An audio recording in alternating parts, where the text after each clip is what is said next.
Hello everyone, welcome to our channel. ఈరోజు కథ. రామచంద్రరావు తల్లిదండ్రులు పోతూ పోతూ ఆయనకి 10 ఎకరాల పొలం, ఒక పెంకుటిల్లు ఆస్తిగా ఇచ్చి ఆయన ఒక 15 ఏళ్ల కుర్రాడిగా ఉన్నప్పుడే కన్ను మూశారు. రామచంద్రరావు 10వ తరగతి పూర్తి చేశాడు. అంతకన్నా పెద్ద చదువులేం చదువుకోలేదు ఆయన. వ్యవసాయం చేస్తూ ఆ ఊళ్ళో వాళ్ళందరితో చాలా మంచిగా ఉండేవాడు. నోరు మంచిదైతే ఊరు మంచిదవుతుందని ఆయనకి ఊరంతా పలకరించే బంధువులు, ఆదరించే ఆత్మీయులే తప్ప ఆయనకి శత్రువులు, పగ కోరేవాళ్ళు అంటూ ఎవ్వరూ లేరు. రామచంద్రరావు గారికి ఉన్నదే ఇక ఆ 10 ఎకరాల పొలం. ఆ పొలం కూడా లోపలికి ఉంటుంది. పెద్ద రేటున్న పొలం కాదు. ఆ ఊర్లో అందరి పొలాలు ఒక్క పంటే పండుతాయి. రెండో పంట, మూడో పంట ఏదన్నా వేసినా వర్షాధారం సరిగా లేక పంట చేతికి రాదు. అందుకే ఒక పంటే వేసుకుంటారు ఆ ఊళ్ళో వాళ్ళంతా కూడాను.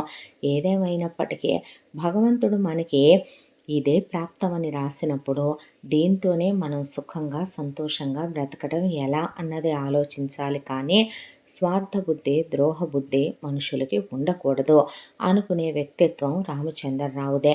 కాలచక్ర ప్రవాహంలో అమ్మా నాన్నలు పోయారనే దిగులు మర్చిపోయి ఒక్కడే ఆయన చేతులు కాల్చుకుంటూ, వంట చేసుకుంటూ, ఆ పొలాన్నే సాగు చేసుకుంటూ, బ్రతికి ఇచ్చుకుంటూ వస్తున్నాడు రామచంద్రరావు. 21వ సంవత్సరం వచ్చింది. అది పల్లెటూరు. ఆ వయసు కుర్రాళ్ళని అలా ఉండనిస్తే ఎక్కడ వ్యసనాలకి, చెడు తిరుగుళ్ళకి అలవాటు పడిపోతారేమోనని ఆ ఊరి వాళ్ళు, రామచంద్రరావుకి దగ్గరగా ఉన్న బంధువులు, చుట్టాలు కలిసి ఒక అమ్మాయిని చూసి రామచంద్రరావుకి పెళ్లి జరిపించారు. ఆవిడ పేరు కాత్యాయనే. చాలా మంచిదే. భార్యాభర్తలు ఎంతో అన్యోన్యంగా కాపురం చేసుకుంటున్నారు. కాత్యాయని తల్లిదండ్రులు మేము కట్న కానుకలు ఏమీ ఇచ్చుకోలేమని కాత్యాయనికి ఆస్తిపరంగా ఏమీ అప్పచెప్పకపోయినా కాత్యాయని అమ్మమ్మ, నానమ్మ కలిసి ఒట్టి చేతులతో ఎలా పంపిస్తాం ఆడపిల్లని అని వాళ్ళు చెరొక 15 తులాల బంగారం పెడితే కాత్యాయని బంధువులంతా తల 5 తులాలు, తల 5 తులాలు బంగారం పెట్టి మొత్తానికి ఆవిడకి ఒక 70 తులాల బంగారం దాకా పెట్టి రామచంద్రరావుకి ఇచ్చి పెళ్లి జరిపించారు. కాత్యాయని నగలేసుకుంటే ఆ అమ్మవారిలా ఉంటుందని రామచంద్రరావు పెళ్ళైన దగ్గర నుంచి ఆవిడని నగలు తీయనివ్వడు. రామచంద్రరావు తల్లివి ఒక 30 తులాల బంగారం ఉంటే అది కూడా కాత్యాయనికే ఇచ్చి, ఇందులో మా అమ్మ జ్ఞాపకాలున్నాయి, వేసుకో కాత్య అని ఇచ్చేవాడు. ఇద్దరు చాలా ప్రేమగా ఉంటూ కాత్యాయని వచ్చిన తర్వాత కమ్మగా వండి పెడుతూ, ఇల్లు చూసుకుంటూ, ఇంటి చుట్టూ బోలెడంత ఖాళీ జాగా ఉంది. దాంతో నేను పూల మొక్కలు, పళ్ళ మొక్కలు పెంచుకుంటానండి అంటే, అలాగే నీ ఇష్టం అన్నాడు ఆయన. ఆ తర్వాత కాత్యాయని 2 ఆవులు, గేదెలు కొనుక్కుంటాను అందే. అన్న తర్వాత సరేనని భార్య ముచ్చట ఎందుకు కాదనాలనే దాంతో 2 ఆవుల్ని, 2 గేదెల్ని కొనిచ్చి భార్య ఒక్కటే కష్టపడలేదని ఆయన ఒక అమ్మాయిని కూడా చేసాయానికి, ఇంటి పనికి పెట్టాడు. ఆయన ఆ పొలం వ్యవసాయం చేసుకొచ్చుకుంటూ ఉండేవాడు. ఊళ్ళో వాళ్ళందరితో భర్త ఎంతైతే అభిమానంగా ఉంటాడో కాత్యాయని అంతకన్నా అందరితో అభిమానంగా పలకరిస్తూ చాలా ప్రేమానురాగాలు కలిగి ఉండేవాళ్ళు. పెళ్ళైన వెంటనే రామచంద్రరావుకి, కాత్యాయనికి పిల్లలు కలగలేదు. పెళ్ళైన 5 సంవత్సరాలకే కాత్యాయని గర్భవతి అయ్యింది. ఆ తర్వాత 9 నెలలకి కొడుకు పుట్టాడు. పిల్లాడి పేరు సురేష్ అని పెట్టుకున్నారు. ఆ తర్వాత పిల్లలు పుట్టకపోవచ్చమ్మా, మీకు గర్భసంచి చాలా వీక్గా ఉంది అని డాక్టర్లు చెప్పటం వల్ల బిడ్డని ఎత్తుకొని ఇంటికొచ్చింది ఆవిడ. అత్తమామలకి మీరొక్కరేనండి, తర్వాత మనకి బాబు ఒక్కడే. వీడినొక్కడిని చదివించి పెంచి పెద్ద చేసే ప్రయోజకుణ్ణి చెయ్యాలి, ఉత్తముడిగా పెంచాలి, ఏ దురలవాట్లు లేకుండా, ఏ స్వార్థ బుద్ధి లేకుండా ఆ శ్రీరామచంద్రుల్లా పెంచుకొచ్చుకోవాలి అందే. కొడుకు గారాల పట్టి అయ్యాడు. అంతా దాంట్లో పిల్లాడిని క్రమశిక్షణగా పెంచాలనే, పెద్దయిన తర్వాత పిల్లాడిని గవర్నమెంట్ ఆఫీసర్గా చూసుకోవాలనేదే రామచంద్రరావు కళ. పిల్లాడికి అలా 3 సంవత్సరాల వయసు వచ్చేసరికి కాత్యాయని ఒక రోజున వాంతులు చేసుకొని కళ్ళు తిరిగి పడిపోయింది. హాస్పిటల్‌కి తీసుకెళ్తే, "అమ్మా, మీరు 4 నెలలుగా నెలసరి రావట్లేదని చూసుకోలేదా?" అని అడిగింది డాక్టరమ్మ. "లేదండి" అంటే, "మీరు గర్భవతమ్మా" అని చెప్పి స్కానింగ్ చేసిన తర్వాత మీ కడుపులో ఉన్నదే ఆడపిల్ల అని చెప్పారు డాక్టర్లు. దాంతో ఆవిడ వద్దని నేను అబార్షన్ చేయించేసుకుంటానని రామచంద్రరావుకి చెప్పింది. అయితే డాక్టర్ గారు, "వద్దమ్మా, ఇప్పుడు గర్భస్రావం అంటే మీ ప్రాణానికే ప్రమాదం రావచ్చు. 4వ నెల కూడా నిండిపోయిందమ్మా, అది లీగల్‌గా కూడా కరెక్ట్ కాదని ఆవిడ చెప్పేసరికి, "వద్దులే కాత్య, భగవంతుడు ఇవ్వాలనుకుంటున్నాడు కదా, ఇవ్వనివ్వు. అది మన ప్రాప్తమేమోలే కానీ" అంటే, "కాదండి, ఇప్పుడు 2 పిల్లల్ని పెంచి, పోషించి, చదివించి పెద్దయిన తర్వాత వాళ్ళని ప్రయోజకుల్ని చేయటం అంటే, మగపిల్లలంటే వేరే విషయం. ఆడపిల్ల బరువు మోయటానికే" అంది కాత్యాయని. "ఛఛ! నువ్వలా ఆలోచించొచ్చా? ఆడపిల్లేంటి, మగపిల్లాడేంటి? మనం చదివించి ప్రయోజకుల్ని చేస్తే ఎవరైనా ఉత్తములుగానే పెరిగి పెద్దవాళ్ళవుతారు. అయినా ఆడపిల్లకి మనం పెట్టేదేముంటదే, కాస్త డిగ్రీ వరకు చదువు చెప్పిద్దాం. ఆ తర్వాత ఏదైనా గవర్నమెంట్ ఉద్యోగానికి రాయిద్దాం. ఎటూ 100 తులాల బంగారం ఉందే, అందులో నువ్వు ఒక 50 కూతురికి పెట్టు. ఆ తరువాత ఒక 10 ఎకరాల పొలంలో 2 ఎకరాల పొలం ఇచ్చి పెళ్లి చేస్తే మంచి సంబంధమే వస్తదిలే కానీ పిచ్చిదానా" అన్నాడాయన. భార్యని అత్తమామలు చనిపోయారు రీసెంట్‌గానే. దాంతో ఆయనే భార్యని తీసుకొచ్చి తల్లయ్యాడు, తండ్రయ్యాడు, పురుడు పోసుకున్నాడు, కూతురు పుట్టింది. రాగిణి అని పేరు పెట్టుకున్నారు. చిన్నప్పటి నుంచే పువ్వు పుట్టగానే పరిమళిస్తుందని, బురదలోనే కమలాలు పుడతాయని, మట్టిలో మాణిక్యాలు పుడతాయని కొడుకు బంగారు కొండ. ఆయన ఎలా క్రమశిక్షణగా పెంచాలని ఒకరోజు అనుకున్నాడో, అంతకన్నా ఉత్తమ గుణాలతో కొడుకు చాలా మంచి బుద్ధులతో పెరిగి పెద్దవాడవటం మొదలుపెట్టాడు. చదువు బ్రహ్మాండంగా చదువుతాడు కొడుకు. కూతురు మాత్రం విపరీత ధోరణితో పెరిగి పెద్దదవటం మొదలైంది. తను పట్టిన కుందేలుకి 3 కాళ్ళంటాం. పైగా కూతురికి చదువు కూడా పెద్దగా అబ్బట్లేదు. మాటకి మాట ఎదురు సమాధానం చెప్పటం, పెంకితనం, మొండితనం. తండ్రి భయపెట్టినా, తల్లి చేయి చేసుకున్నా, ఆయన గదమాయించినా మాటకి మాట ఎదురు చెప్పేయటం, చేతిలో ఏదుంటే అది తీసుకొని అన్నకేసి కొట్టటం, అమ్మా నాన్నలకేసి కొట్టటం, ఇంట్లో నుంచి పారిపోవటం, పక్కిళ్ళల్లో నుంచి వాళ్ళ చెట్టు కాయలు దొంగిలించుకొని రావటం, వాళ్ళ ఇంట్లో ఎవరూ లేనప్పుడు కోడిగుడ్లు దొంగిలించుకొచ్చి ఆమ్లెట్లు వేసుకొని తినటం, ఒక్కొక్కసారి వాళ్ళ కోళ్ళని పట్టుకొని తనే ఆ కోళ్ళని శుభ్రంగా డ్రెస్సింగ్ చేసేసి వాటిని ముక్కలు కోసుకొని ఉప్పు కారం పట్టించి కాల్చుకొని పొలాల్లో కూర్చొని తినేయటం, పనికిమాలిన వాళ్ళందరితో కూడా వెధవ సావాసాలన్నీ చేయటం, ఇలా పద్ధతి లేకుండా తయారవటం మొదలైంది రాగిణి. చెప్పి చెప్పి కొట్టి కొట్టి వాతలు పెట్టి పెట్టి విసిగిపోయారు రామచంద్రరావు, కాత్యాయని. అంతా దాంట్లో ఇంకా కొడితే చచ్చుద్దేమో, ఎంత త్వరగా అంటే అంత త్వరగానండి. ఇది పెద్ద పిల్ల అయి కూడా సంవత్సరమైందే. 14 ఏళ్ళు ఇప్పుడు దీనికి. ఇంకొక్క 2 సంవత్సరాలు ఆపుదాం, ఒళ్ళు ముదురుద్దే. 16 ఏళ్ల నుంచి సంబంధాలు చూడటం మొదలు పెడితే గవర్నమెంట్ లెక్కల ప్రకారం 18 వచ్చేసరికి ఒక సంబంధాన్ని ఖాయం చేసి, ఈలోపు నేను ఇంటి పని, వంట పని, పాడి ఇవన్నీ నేర్పిస్తాను. ఓ 10 ఎకరాల పొలం ఉండి వ్యవసాయం చేసుకునే పిల్లాడికి ఇచ్చి చేసేద్దామండి. ఇది చదువుద్దనే నమ్మకం నాకు ఎటూ లేదు. పైగా రేపొద్దున ఏదైనా చేయకూడని పనులు చేసిందంటే అప్రతిష్ట పాలు అవ్వాల్సి వస్తుంది. మన వంశానికి, కులానికి, గోత్రానికి చెడ్డ పేరు తెచ్చే లక్షణాలే దీనిలో కనపడుతున్నాయి అని ఆవిడ అనేసరికి, "అలాగేలే, నీ మాట ప్రకారమే కానిద్దాంలే" అన్నాడు ఆయన. ఆ తర్వాత చిన్నప్పటి నుంచి కొడుకుని 10 ఏళ్ల పిల్లాడు అయిన దగ్గర నుంచి పొలం తీసుకెళ్ళి రామచంద్రరావు పిల్లాడికి సరదాగానే వ్యవసాయం నేర్పించుకుంటూ వచ్చాడు ఆయన. అలా కాలచక్ర ప్రవాహంలో పిల్లాడు రోజు స్కూల్ నుంచి వచ్చాక సెలవులప్పుడు, ఆదివారాలప్పుడు తండ్రితో పొలానికి వెళ్ళి వ్యవసాయం నేర్చుకుంటూ ఉండేవాడు. ప్రస్తుతం పిల్లాడిది ఇంటర్మీడియట్ సెకండ్ ఇయర్ అయిపోయే సెలవులు గడుస్తున్నాయి. ఈ సెలవుల్లో పిల్లాడు రోజు పొలం వెళ్ళి వస్తూ వస్తున్నాడు. అయితే ఆ రోజున కూడా అలాగే పొలం వెళ్ళొచ్చాక రాత్రి చాలా పొద్దుపోయింది. ఆ రోజు 8 అయిపోయింది ఇంటికొచ్చేసరికి. రామచంద్రరావు గారు స్నానం చేసి పిల్లాడు స్నానం చేసి భోంచేసి పడుకుండిపోయాడు పిల్లాడు. ఇక ఆయన ఆవిడతో కూర్చుని మాట్లాడుతూ కూర్చున్నాడు. పొలం ఇలా ఉంది, ఎరువులు తీసుకురావాలి, ఇలా పొలానికి ఎరువు వేయాల్సి ఉంది, ఇక పంట చేతికొచ్చేసే సమయం అవుతుంది, ఆలోచించుకోవాలి.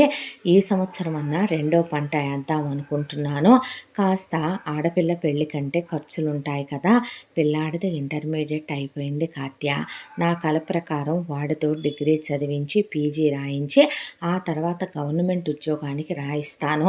నా బంగారు తండ్రి వాడు ఉద్యోగం తెచ్చుకుంటే రేపొద్దున నాలా వాడు మట్టి పిసుక్కునే వ్యవసాయం కాకుండా ఏసీ గదిలో కూర్చొని ఫ్యాన్ కిందైనా ఉద్యోగం చేసుకుంటాడన్నాడు ఆయన. ఆ మాటకు ఆవిడ ఆనందపడి నవ్వుతుంటే, రేపు నా పుట్టినరోజు, మీ ఇద్దరికి బుద్ధి జ్ఞానం ఉందా? ఇంతవరకు నాకు నువ్వు కొత్త డ్రెస్సు కొనలేదేంటి నాన్న అని వచ్చేసింది రాగిణి. వచ్చేసరికి ఇప్పుడు రాత్రి సమయం 9 కూడా దాటిపోయిందమ్మా. మనం వెళ్ళేసరికి సిటీలు పట్టణాలు వెళితే ఇప్పుడు 10 అయిపోద్ది. మనం వెళ్ళేసరికి షాపులన్నీ మూసేస్తారు. మనం వెళ్ళి ఎక్కడని వెతికి కొంటాం చెప్పు, రేపు ఉదయం వెళ్ళి తెచ్చుకుందాంలే అన్నాడు ఆయన. ఏమీ అక్కర్లేదు, నేను పట్టు పరికిణీలు జాకెట్లు ఓణీలతో సహా కుట్టించి పెట్టే ఉంచా బీరువాలో, అవి కట్టుకో, కాళ్ళు ఇరక్కొడతానంది కాత్యాయనే. నువ్వే కట్టుకో పోవే అని. ఇప్పటికిప్పుడు నువ్వు వచ్చి నాకు పొడవాటి ఇంగ్లీష్ దొరసాన్లు వేసుకునేలాంటి గౌన్లు ఇప్పిస్తావా సస్తావా అని కూర్చుంది. కూర్చునేసరికి ఆయన, వద్దమ్మా ఈ సమయంలో అంటే, నేనెందులో దాంట్లో దూకి సస్తా, పుట్టినరోజు నాడు కూతురు పోయిందనే అప్రతిష్ట తెచ్చుకుంటావో వస్తావో నీ ఇష్టం అనేసరికి ఆయనకి మనసు చివుక్కుమని, సరే వెళ్ళి ఇప్పించొస్తానులే అని బైకు తీశాడు. పిల్లాడప్పుడే నిద్రలేచి, నాన్న ఇప్పుడు ఎందుకు నాన్న ఇంత చీకట్లో, వద్దులేండి నాన్న, ఈ రోజంతా ఉదయం నుంచి 5 నిమిషాలు కూర్చోకుండా చాకిరి చేస్తూనే ఉన్నారు మీరు, మళ్ళీ ఇప్పుడు ఎందుకు నాన్నగారు, రేపు ఉదయం నేను తీసుకెళ్ళి ఇప్పిస్తాను లేండి పోనీ అంటే, ఇప్పుడికిప్పుడే కావాలని పంతం పట్టి కూర్చుంది రాగిణి. వద్దులే అయ్యా, అమ్మకి నువ్వు తోడుగా ఉండి వెళ్ళొస్తానంటే, వద్దండి అని ఆవిడ అంటూ ఉండగానే ఆయన వెళ్ళేటప్పుడు గడప ఎదురు దెబ్బ తగిలిందే. ఆవిడ గబగబా పరిగెత్తుకుంటూ వెళితే, ఏం కాలేదులే అంటే, గోర్లు వేసిపోయి రక్తం వస్తుంటే ఏం కాలేదంటారేంటి అని పసుపేసి కట్టుకట్టినా, వస్తావా సస్తావా అని కూర్చుందే. వీళ్ళు అలా వెళ్ళగానే ఆవిడ ప్రతి రాత్రి దేవుడి కుంకుమ పెట్టుకుంటుంది. అలా పూజ గదిలోకి వెళ్ళొస్తుండగా కుంకుమ భరిణ కింద పడిపోయింది. ఆవిడ గుండె చల్లుమనిపోయి దేవుడి దగ్గర దీపం కొండెక్కేసింది. ఆవిడకి మనసంతా అపశకునంగా అనిపించింది. పిల్లాడు, ఏంటమ్మా దిగులు పడుతున్నావంటే, ఏమీ లేదయ్యా, అన్నీ అపశకునాలే కనపడుతున్నాయంటే, పెరట్లో గొడ్లు ఆయన వెళ్ళిన దగ్గర నుంచి హోరెత్తి గోమాతలు అరుస్తున్నాయి. ఆవిడకి మనసంతా అల్లకల్లోలంగా అనిపించింది. ఆ తర్వాత కాసేపటికి రామచంద్రరావు పోయాడనే యాక్సిడెంట్లో రక్తపు ముద్దలో ఉన్న ఆయన శవాన్ని తెచ్చి ఇంటి ముందు పడుకోబెడితే కుప్ప కూలిపోయింది కాత్యాయనే. సురేష్ తండ్రి శవం మీద వాలిపోయాడు. ఊళ్ళో వాళ్ళంతా ఏమైందమ్మాయి అంటే, రాగిణి ఏమీ మాట్లాడకుండా నుంచుంటే ఆ ఊరబ్బాయే ఒక అబ్బాయి చెప్పుకురావటం మొదలుపెట్టాడు. నేను సిటీకే పని మీద వెళ్ళాను, నాన్నగారికి మందులు తీసుకొద్దామని. రామచంద్రరావు బాబాయ్ కనిపించాడు. నన్ను కూడా రారా మాతో పాటని అదే బండి మీద ఎక్కించుకొని తీసుకెళ్ళాడు. తీసుకెళ్ళిన తర్వాత నేను మందులు తీసుకున్నాను. తను బట్టలు కావాలనే 20 షాపులు తిప్పిందే, ఎక్కడా నచ్చలేదందే. ఒక చోట బట్టలు తీసుకొని కిందకు వచ్చాం. వచ్చిన తర్వాత అలా వస్తూ ఉండగా రోడ్డు మీద ఎదురుగా బ్రేకులు తప్పిన లారీ వస్తోంది. ఆ లారీ కింద ఎక్కడ నేను తను పడిపోతామేమోనని ముందు మమ్మల్ని బండి మీద నుంచి బాబాయ్ తోసేశాడు. ఈ కంగారులో హడావిడిలో లారీ బండి మీదకి వచ్చేసింది. బాబాయ్ అక్కడికక్కడే చనిపోయాడు. తనే ఇంకాసేపు ఇంకాసేపు అని ఇంత ఆలస్యం చేసిందే, త్వరగా వచ్చిన బాబాయ్ బ్రతికుండేవాడు అనేసరికి కాత్యాయని కూతుర్ని పడేసి నా పసుపు కుంకాలు నీ వల్లే దూరం అయిపోయినాయి, ఏ దరిద్రపు ఘడియల్లో ఏ పాపం చేసుకొని కన్నానే నిన్నో ఆ మహానుభావుణ్ణి బలి తీసుకొని తల్లి ముఖాన బొట్టు చెరిపేసిందానా, తల్లి తాళి తెంచిందానా, నువ్వు పోయినా పోయేది కదవే, ఆ మహానుభావుణ్ణి పొట్టన పెట్టుకున్నావని ఆవిడ ఏడిస్తే నోరు మోయ్, చాలే కానీ వాడినేమైనా నేను ఓవర్ యాక్షన్ చేసి లారీకి ఎదురుగా వెళ్ళమన్నానా, మమ్మల్ని తోసేసినప్పుడు వాడు దూకొచ్చుగా, వాడిని నేనేమైనా చావమన్నానా అని చెప్పి లోపలికి వెళ్ళిపోయింది. ఒకవైపున తెల్లాడి తండ్రి అంత్యక్రియలు జరుగుతుంటే వాడు దరిద్రం నా పుట్టినరోజు నాడు వెధవ ముదృష్టం అనే శవాన్ని తీసేయరా ఇంకా అనేపాటికి ఊళ్ళో వాళ్ళు ఆశ్చర్యపోయారు. ఆ తర్వాత శవాన్ని తీశారో లేదో ఇంట్లో ఆయన ఫోటో ముందు దీపం పెట్టుకొని జుట్టెరబోసుకొని కాచాయిని పక్కన పిల్లాడు కూర్చొని ఏడుస్తుంటే బర్త్డే డ్రెస్ వేసుకొని చాక్లెట్లు బిస్కెట్లు కొనుక్కొని కేక్ తెప్పించుకొని కట్ చేసుకొని తనకు తనే బర్త్డే సెలబ్రేషన్లు చేసుకుని ఊరంతా చాక్లెట్లు పంచితే జనాలు ముక్కు మీద వేలేసుకొని అదిరిపోయారు.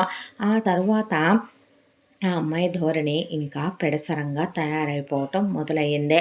ఇక చుట్టాలు బంధువులు దశదిన కర్మకాండలు అయిపోయిన తర్వాత ఆ ఉన్న 10 ఎకరాల పొలం ఏదో కౌలుకు పడేసి పిల్లాడిని పిల్లని తీసుకొని మాతో పాటు రా, వస్తే గనక ఇక పిల్లాడిని ఏదో మెకానిక్ షెడ్లో పెట్టి దీన్ని 4 ఏళ్లలో ఏదో పనులు చేసుకోవటానికి పెడతాము, నువ్వు ఇంట్లో ఉందువు కానీ మెల్లిగా ఏ ట్యూషన్లో చెప్పుకుంటా ఆ కవులతో బతికెద్దురుగాలే అనేపాటికి మీరు చేస్తానన్న సహాయానికి మీకు చాలా కృతజ్ఞతలు, ధన్యవాదాలు, మీరు వెళ్ళి రండి, మా అమ్మని నేను చూసుకోగలనన్నాడు పిల్లాడు.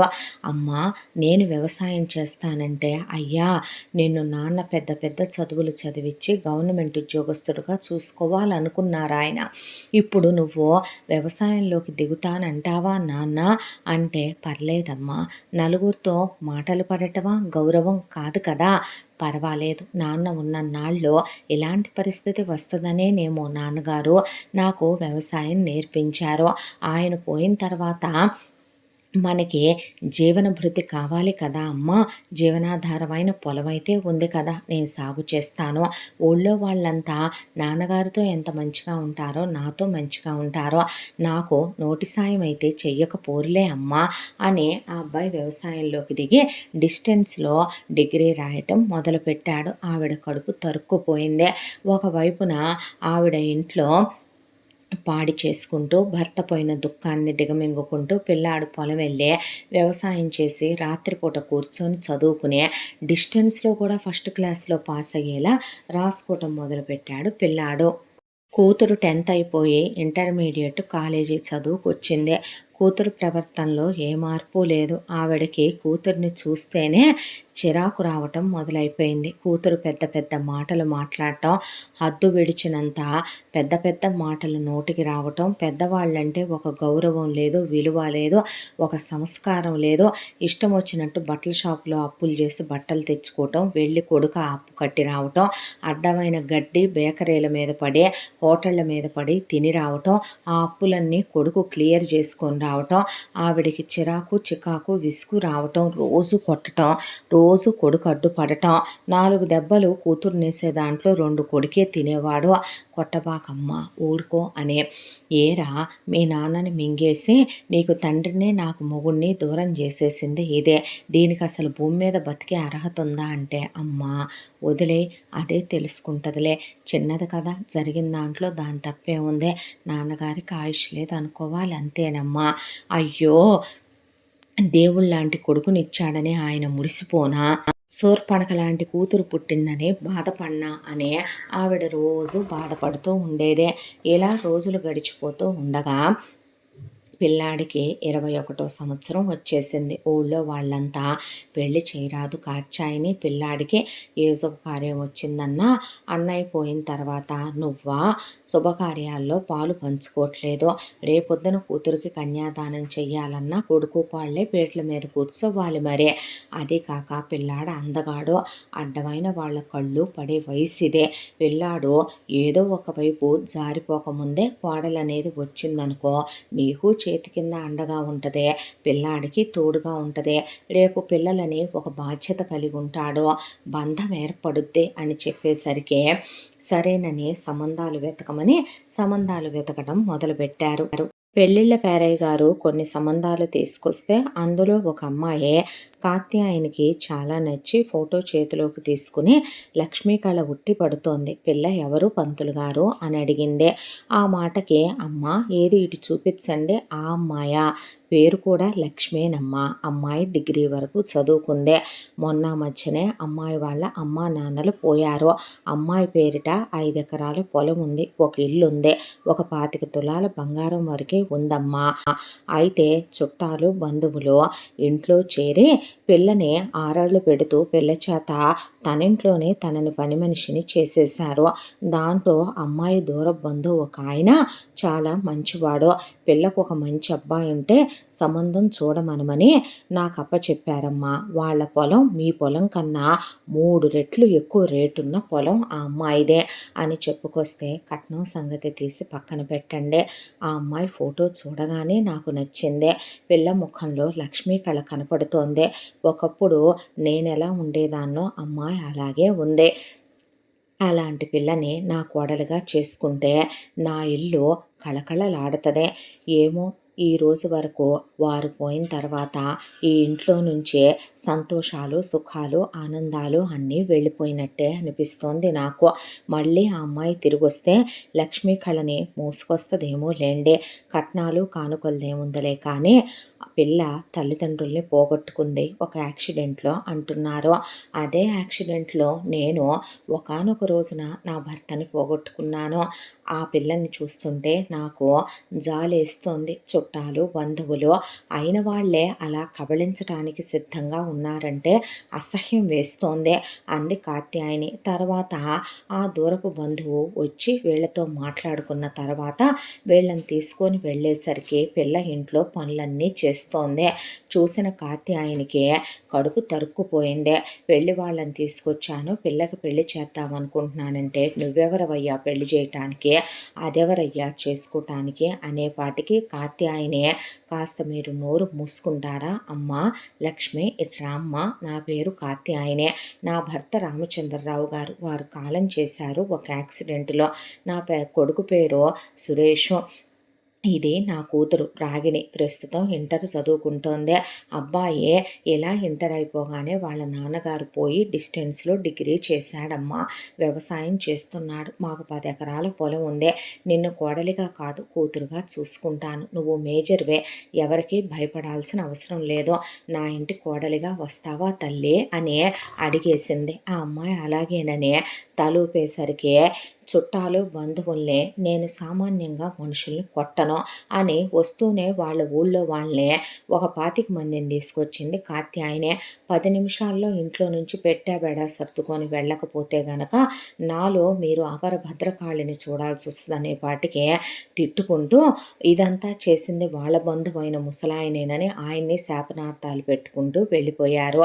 ఆ తర్వాత కాత్యాయని వాళ్ళు అక్కడే ఉండి పిల్లని మాతోనే రమ్మ అని పిల్లని రమ్మనమంటే పెళ్ళయిన తర్వాత వస్తానులే అని ఆ బంధువైన చుట్టాల ముసలాయన నేను నా భార్య పిల్లల్ని పిలిపించి తోడుంటానులేమ్మా అని చెప్పి అనగానే పెళ్ళికి ముహూర్తాలు పెట్టుకొని వెళ్ళిపోయి కాత్యాయని ఇంటికి వచ్చి రాగానే అరే అయ్యా బ్యాంకులో ఎంత డబ్బులు ఉన్నాయో చూద్దాం పదా అని వెళ్ళి ఉన్న డబ్బులు డ్రా చేసి తీసుకొస్తే ఎందుకమ్మా ఎందుకంటావేమిట్రా, పిల్ల రాబోతోంది, చూడు ఎంత అందంగా ఎంత చక్కగా బొమ్మలా ఉందో, నువ్వు అందగాడివే, నీకు అందగత్తైన పెళ్ళాం వస్తోందిరా, నీ చెల్లెల దగ్గర మీ నాన్న పోలికలు నా పోలికలు లేవు, ఒక ఆడలక్షణమే ఉండదు దీని దగ్గర, బహుశా ఏ చుట్టాలు బంధువుల తిరుపు పోలికలు వచ్చినాయో కానీ దీనికి అని ఆవిడ ముందు ఇల్లంతా చిన్న ఇల్లే అయినప్పటికీ నీట్గా బాగు చేయించిందే, కొత్త గ్యాస్ పొయ్యి, కొత్త వంట సామాన్లు కొందే,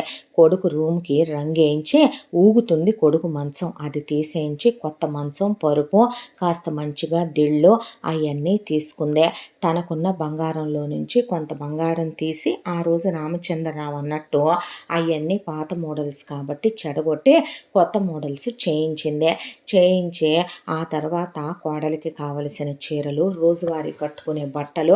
ఆ అమ్మాయి పల్లెటూరులో పుట్టి పెరిగిన పిల్లే కాబట్టి డిగ్రీ చదివిన పిల్ల పంజాబీ డ్రెస్సులో లేదంటే చీరలు కట్టుకునే పిల్లే. అవి వరకు తీసుకుని రాత్రులు వేసుకోవటానికి నైటీలు అవి కొన్నదే. ఏంటమ్మా ఇదంతా అంటే, భలేవాడివేనయ్యా, పెళ్ళన్నాక ఇల్లు కళకళలాడొద్దు అని కొడుక్కి కోడల్నిచ్చి పెళ్లి జరిపించేస్తే, ఆ అమ్మాయి వస్తూనే ఇంకక్కడ మా ఇల్లు ఎందుకులేండి అత్తయ్య అని రాగానే ఆ ఇల్లు బేరం పెట్టేశారు. ఆ ఇంటి డబ్బులు ఒక 5,00,000 రూపాయలొస్తే నీ పేరు మీదటే ఉంచుకో తల్లి అని చెప్పింది కాత్యాయనే. వచ్చాక శోభనాలు మనుగుడుపులు అయిపోతే దూరాభారాలు వెళ్ళేంత పంపేంత ఎటు స్తోమత లేదు అని కొడుకు చేతిలో ఒక 30,000 పెట్టి అమ్మాయిని ఊటీ, కొడైకెనాలు, ఢిల్లీ అటు తీసుకెళ్ళిరారా, చల్లటి ప్రదేశాలు కాశ్మీర్ అది వెళ్ళి రండి, ఆ రోజుల్లోనే మీ నాన్నగారు నన్ను తీసుకెళ్లారని పంపించింది. వెళ్ళొచ్చిన తర్వాత ఆవిడ బావిలో నీళ్లు తోడుకుంటుంటే పరిగెత్తుకుంటూ వెళ్ళి కోడలు మీరు లేవండనే బావిలో నీళ్లు తోడటం, పంపులు కొట్టడం ఇవన్నీ చేస్తుంటే ఆయన ఖర్చు ఎటు అయింది, ఒరేయ్ మోటార్ పెట్టించి వాటర్ ట్యాంక్కి పెట్టి పైపులు పెట్టించు అంది కొడుకుతో. అన్నాక ఇంతవరకు బాత్రూమ్ లెట్టర్లు సరిగ్గా లేవు, మన ఇంట్లో ఉంది ఇండియన్ టాయిలెట్, బాత్రూమ్ కూడా బాగా పాడైపోయింది, కట్టించయ్యా అనేసరికి వెస్ట్రన్ టాయిలెట్ నీట్గా టైల్స్ పెట్టి పైపులు పెట్టి వాటర్ ట్యాంక్ పెట్టి మోటార్ పెట్టించాడు ఆ అబ్బాయి. దాంతో ఈ నీళ్లు తోడే బాధలు, ఆ బాత్రూంలో ఇబ్బంది పడే బాధలు పోయినాయి. ఇక అత్తగారు ఏదైనా పని చేయబోయినా ఆ అమ్మాయి వద్దని, ఆ అమ్మాయి పని చేయబోతే అత్తగారు వద్దంటే సరిపోయారు. ఇద్దరూ కలిసే చేసుకోండమ్మా ఇప్పుడు ఏం పోయిందే అనేవాడు సురేష్.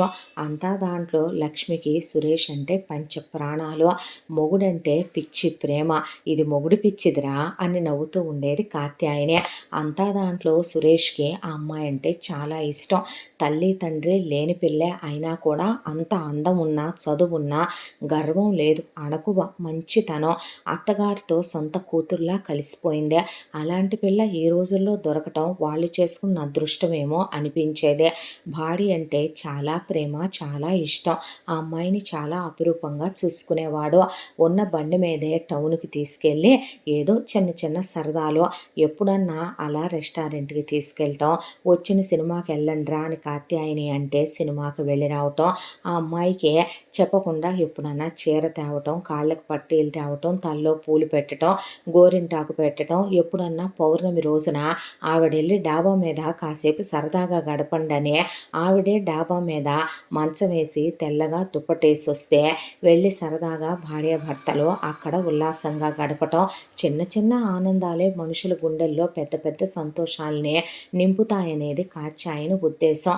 ఆ తర్వాత అత్తా కోడలు ఇద్దరు కలిసి ఒకళ్ళు అంట్లు తోమితే ఒకళ్ళు కడుక్కుంటూ, ఒకళ్ళు బట్టలు ఉతికితే ఒకళ్ళు జాడించుకుంటూ, ఒకళ్ళు ఇల్లు ఊడిస్తే ఒకళ్ళు మాపు పెట్టుకుంటూ, ఒకళ్ళు కూరలు కోసిస్తే ఒకళ్ళు వంట చేసుకుంటూ చాలా అన్యోన్యంగా, చాలా క్లోజ్గా, అసలు చూసేవాళ్ళు సడన్గా ఎవరైనా బయట వాళ్ళు వస్తే గనక ఈ అమ్మాయి మీ కూతురా, రాగిణి మీ కోడలా అని అడిగేవాళ్ళు ఆవిడనే.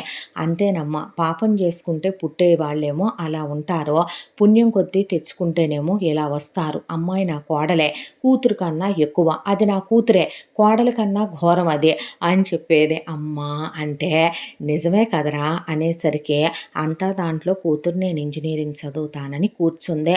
ఇంజనీరింగ్ చదువుతానని కూర్చుంటే వచ్చిన దగ్గర నుంచే రాగిణి ఆరళ్ళు పెడుతూనే ఉంది కనపడకుండా లక్ష్మినే. ముందు నా గదివుడు అంటదే, ఏదన్నా పని చేసుకుంటుంటే నాకు స్నానానికి నీళ్లు తోడు అంటదే, నాకు హెయిర్ ప్యాక్ పెట్టి అంటది, నాకు ఫేస్ ప్యాక్ పెట్టి అంటదే, నా కాళ్ళకి నెయిల్ పాలిష్ అయ్యి అంటది, నాకు మోడ్రన్గా ఉండే జడై అంటదే, నాకు చున్నీకి పిన్నులు పెట్టు, ఈ మోడల్ కాదు ఆ మోడలు, ఆ మోడల్ కాదు ఈ మోడల్ అని వేధించుకు తింటదే. అత్త ఆరళ్ళు ఉంటాయి ఎక్కడైనా, ఆడపడుచు ఆరళ్ళు ఆ అమ్మాయికి పెద్ద తలపోటుగా ఉండే ఆ ఇంట్లో. అంతా దాంట్లో కాత్యాయని 4 తగిలిచ్చినా పెళ్లి చేసుకొని ఒక ఇంటికి వెళ్ళిపోయా ఆడపిల్ల. పోనివ్వండిలే అత్తయ్య, మాకది తొలిబిడ్డ లాంటిదేగా, నువ్వు అలాంటి గారాబం చేయకమ్మా, అంత అర్హత ఉన్నదేమీ కాదు ఇది అనేసరికి నేను ఇంజనీరింగ్ చదివి తీరాల్సిందేనంటే అన్నయ్యని ఒకప్పుడు చదివిద్దామని నాన్న అనుకున్నాడు. పాపిష్టి దానివి, నువ్వు ఏమంటా పుట్టావు, ఆయన్ని మింగేశావు కదా, దాంతో పిల్లాడి చదువు కాస్త అలా అటకెక్కిపోయింది. ఇప్పుడు నువ్వు చదివి ఉద్ధరించాల్సిందేమీ లేదు, నీకు ఇంటర్మీడియట్ చాలు, ఒరేయ్ నాన్న పెట్టాలనుకున్న 2 ఎకరాలు పెడదాము, ఉన్న బంగారం దీనికో 25 తులాలు పెడతాను. మిగతాది నాకు కావాలిలే గానీ నేనుంచుకుంటాను. పెట్టేసి పెళ్లి చేసి పంపించేసేయి. ఓ 10 ఎకరాల పొలం ఉన్నోడిని చూసి వ్యవసాయం చేసుకునేవాడిని అందావిడ. అంతా దాంట్లో నేను చచ్చిపోతాను, నేను బతకను అని పురుగుల మందు డబ్బా ఉంటే తీసుకొని గదిలోకెళ్ళి తలుపేసుకొని తాగేస్తున్నా అంటే లేటవుతుందే, తాగేస్తే ఓ పనైపోద్ది. సీరియల్ చూడాలి. అయిపోయాక రేపు మళ్ళీ ఏడవాల్సిన పనుందా, నిన్నెత్తేయాల్సిన పనుందా అంటే అమ్మా అనేసరికి నిజంగానే అంటున్నానంటే పిచ్చివాగుడు వాక్కు చదివిస్తాను రమ్మన్నాడు. సరే ఎంసెట్ రాయించారు. ర్యాంకు గోవిందా అయ్యిందే. అయినా సరే నేను చదివి తీరాల్సిందేనంటే కొరివి కట్టి తీసుకొని వాత పెట్టింది కాత్యాయనే. దాంతో నన్ను బతకనివ్వట్లేదు. వామ్మో వాయ్యో అని నానా రగడా చేసేసరికి అంతా దాంట్లో సురేషు ఒక 3,00,000 అప్పుగా తీసుకొచ్చాడు బయటికెళ్ళి. గుండెలు బాధేసుకుంది కాత్యాయని. ఎందుకయ్యా దాని మీద నువ్వు అంత ఖర్చు పెట్టి ఇప్పుడు ఆ చదువులు చెప్పించటం అంటే, డొనేషన్ కట్టి ఆ 3,00,000 కాలేజీలో చేరిస్తే సంవత్సరానికి ₹1,00,000 ఫీజు, హాస్టల్ ఫీజు 50,000 అని చెప్పేసరికి గుండె ఆగిపోయింది కాత్యాయనికి. ఆ అప్పంతా ఎలా కడతావురా అంటే, నా పొలం ఎటు అమ్మేయమన్నానత్తయ్య, ఆయన అమ్మనన్నారు. ఆ పొలం రేటు పెరుగుద్దని అక్కడే ఉంచేశారు కదా మీరు. ఆ పొలం మీద వచ్చే కౌలు డబ్బులతో అప్పు కట్టేయమన్నాలేండి. ఒసే పిచ్చి తల్లి, నీకేమైనా పిచ్చి పట్టిందా అమ్మా? ఏం మాటలే అవి?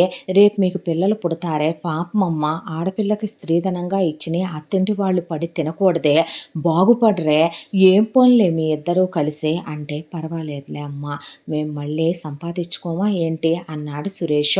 ఆ తర్వాత ఇక రాగిణి వెళ్ళి చదువుకుంటుందనే దాంతో ఇక్కడ లక్ష్మి కాత్యాయిని కలిసే వద్దని కాత్యాయిని మొరపెట్టిన దూరాభారం చదువుకునే పిల్ల అని చెప్పి లక్ష్మి ఇంతింత నేతులు పోసే ఆవు నెయ్యి వేసి మరీ నేతి అరిసెలు, ఆ తర్వాత కారప్పొళ్ళు, పిండి వంటలు, నాన్ వెజ్ పచ్చళ్ళు, వెజ్ పచ్చళ్ళు, ఎక్కడ ఇబ్బంది పడుద్దోనని శానిటరీ నాప్కిన్లు, డ్రెస్ మెటీరియల్స్ తీసుకొని కుట్టించిన డ్రెస్సులు, కొన్న డ్రెస్సులు, ఆ అమ్మాయి కోసం దువ్వెనలు, కొబ్బరి నూనెలు, ఒక ఆడపిల్లకి ఏమవసరమో అవన్నీ సురేష్కి ఇచ్చి పంపించేదే.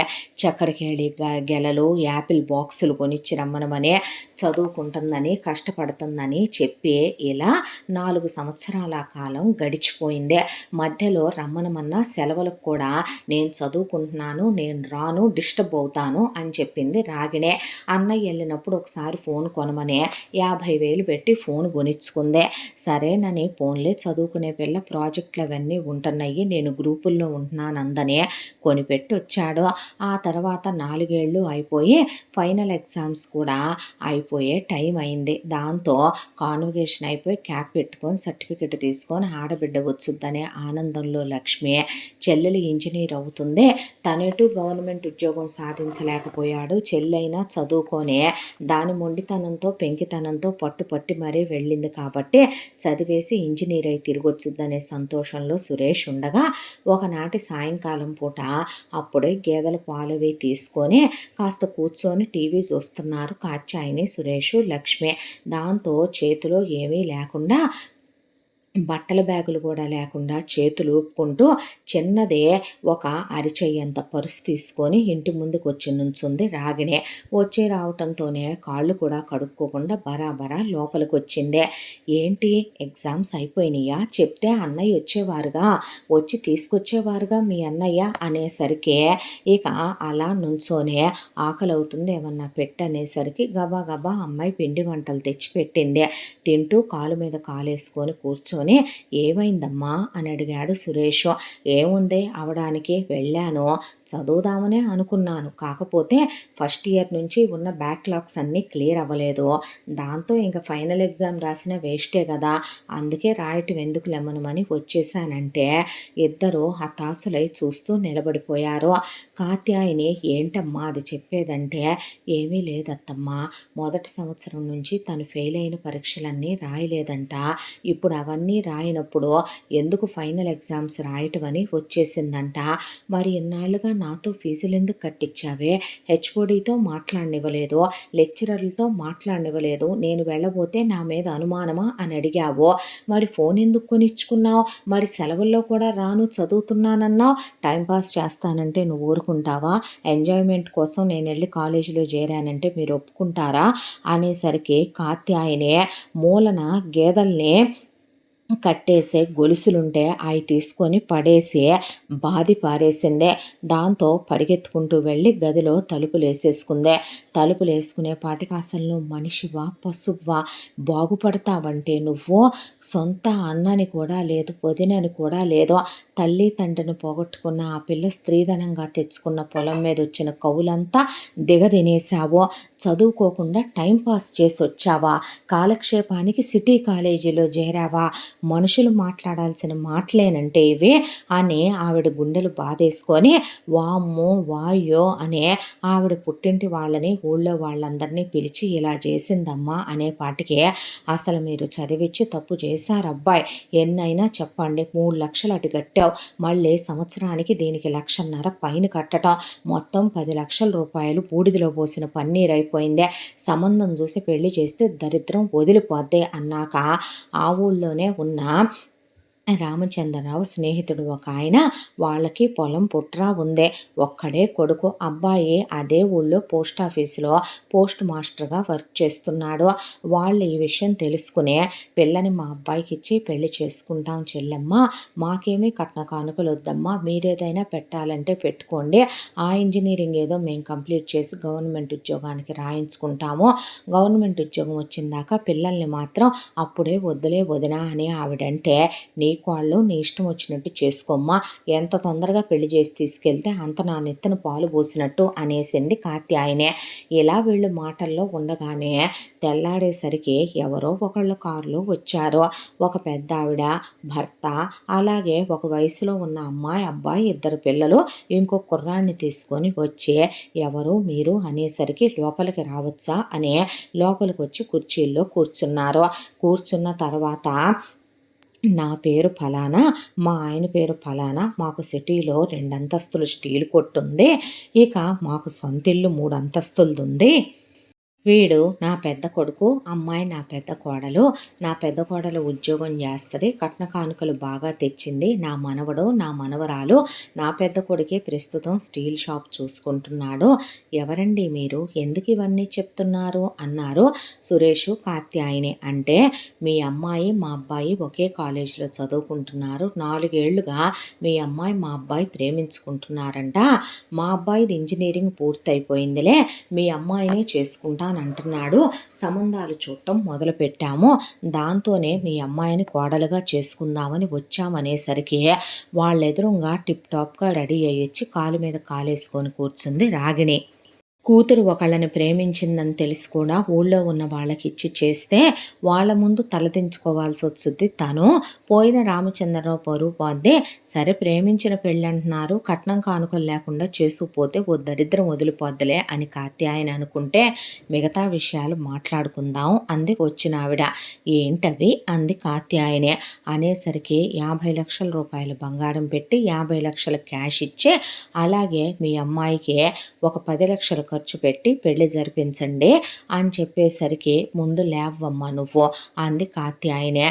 ఏ అనేసరికి, లేచి ముందు బయటికి నడుస్తావా లేదా నువ్వు, ఎవరి తాతగాడి సొమ్ముందని తీసుకొచ్చి పెట్టమంటున్నావు, లక్షలు కోట్లు కట్నాలు అనేసరికి, మీ అమ్మాయి కూడా మా అబ్బాయిని ప్రేమించిందనే విషయం మర్చిపోకు, ప్రేమలదేముంది, పని పాట లేక తిన్నదరక్క కూర్చుంటే అయ్యే పుట్టుకొస్తూ ఉంటాయిలే, కానీ ముందు నువ్వు బయటికి నడుస్తావా లేదా, నేను వెళ్ళిన తర్వాత నువ్వు చాలా పరిణామాలు ఎదుర్కోవాల్సి వస్తుంది, ఇప్పుడైతేనే నేను చెప్పిన కట్నం, మళ్ళీ టైం ఎక్కువ పట్టిందంటే పెనాల్టీలు పడతాయి నీకు అనే పాటికి పోవమ్మా అంది కాత్యాయని. అన్న తర్వాత వాళ్ళు వెళ్ళిపోయారు. ఆ తర్వాత ముందే ఖాయం చేసుకున్న పెళ్లి వాళ్ళకి ఈ విషయం చెప్పినా, "పర్వాలేదమ్మా, ఇలాంటియన్నీ పట్టించుకుంటే ఎలా? రామచంద్రరావు నాకు చిన్నప్పటి నుంచి స్నేహితుడు. వాడి మంచితనం ముందు అమ్మాయి ఆకతాయితనం ఎంతని, వాళ్ళు చాలా గొప్ప మనసుతో కోడలిగా చేసుకోవటానికొచ్చి నిశ్చితార్థానికి ఏర్పాట్లు చేసుకుంటే, పెద్ద పెద్ద వాంతులు చేసేసుకుంది రాగిణి. అక్కడున్న ఆడవాళ్ళు నాడి పట్టుకొని చూసి అమ్మాయి గర్భవతి అనేసరికి వాళ్ళందరి ముందే పడేసి చితక్కొట్టేసింది రాగిణినే, కాత్యాయనే. దాంతో వాళ్ళు, "వద్దమ్మా కొట్టబాకు, జరిగిందేదో జరిగిపోయిందే. సరే కాలేజీ వెళ్ళింది, ఏదో తప్పు జరిగింది. అయినప్పటికీ నా స్నేహితుడి కూతురు నా కూతురు లాంటిదే. ఆ గర్భం ఏదో తీయించేయండమ్మా, మా అబ్బాయికి ఇచ్చి పెళ్లి చేసుకుంటామని." వాళ్ళెంతో గొప్ప మనసుతో ముందుకొచ్చారు. పోయిన రామచంద్రరావు గారి ముఖం చూసి ఆవిడ ఇలాంటి అత్తారిల్లు దొరకటానికి ఎన్ని జన్మల పుణ్యం చేసుకోవాలని ఆనందపడుతూ, "పద కడుపు తీయించుకుందువుగానని" తీసుకువెళ్ళేసరికి ఆవిడ చెయ్యి విదిలించి పోలీస్ స్టేషన్‌కి వెళ్ళి, "మా అమ్మ, నేను మేజర్‌ని, అన్యాయంగా నా కడుపులో బిడ్డని చంపేసి, నా కడుపులో బిడ్డని భ్రూణహత్య చేయించటానికి, శిశుహత్య చేయించటానికి సిద్ధపడింది. నాకు అబార్షన్ చేయిస్తుంది. నాకు ఇష్టం లేకుండా బలవంతంగా నా కడుపులో బిడ్డని హత్య చేయిస్తోందని" తల్లి మీదే కేసు పెట్టడానికి పోయి కూర్చునేసరికి పోలీసులు కాత్యాయనిని అదుపులోకి తీసుకున్నారు. దాంతో సురేష్‌కి, లక్ష్మికి, ఊళ్ళో వాళ్ళందరికీ అసలు నోట్లోంచి మాట రాలేదు. "ఇప్పుడు ఏమిటమ్మా" అని లక్ష్మి అడిగితే, "ఏంటేంటి, నేను అతన్ని ప్రేమించాను. వాళ్ళు అడిగినంత కట్నం ఇచ్చి నాకు పెళ్లి చెయ్యండి. అయినా పెళ్లి చేయలేనప్పుడు నన్నెందుకు కన్నారసలు మీరు? అదే నేను చేసిన మహాపాపం. చెప్పాను ఆ రోజున వద్దయ్యా అని. విన్నాడా ఆయన? ఆడ మగ సమానం, నా తలకాయ, నా బొంద, నా శ్రార్థం, నా పిండాకుడు అన్నాడు. ఆ మనిషిని మింగేశావు. ఇప్పుడు వాడికి పెళ్ళై ఇన్నాళ్ళైనా వాడి పిల్లలేంటని వాళ్ళిద్దరు ఆలోచించుకోకుండా నీ చదువు అయిపోయి నీ పెళ్ళయిన దాకా పిల్లల్ని కనమని కూర్చున్నారు నీ అన్న, వదిన. నీ వదినకి వచ్చే పొలం మీద ఆదాయం అంతా తినేసావు చదువు పేరుతో. చివరికి పరువు తీసి ఇక్కడికి తెచ్చి అమ్మనే పోలీస్ స్టేషన్‌కి ఎక్కించేంత కనురాల్ని కన్నాను నేను" అనేసరికి, మర్యాదగా నాకు అతన్నిచ్చి పెళ్లి చేస్తానంటే సుధాకర్‌తో సరే, లేదు అంటే గనక అమ్మని నేను జైలు పంపించేస్తానన్నయ్య అనేసరికి, "ఇచ్చి చేస్తాను. అమ్మ మీద కేసు వెనక్కి తీసుకో" అన్నాక కేసు వెనక్కి తీసుకొని ఇంటికొచ్చాక, "దాన్ని చంపేస్తే పీడా పోద్దయ్యా, నేను వెళ్ళిపోతాను జైలుకి పోనీ, మీ ఇద్దరూ సుఖంగా సంతోషంగా ఉండండి.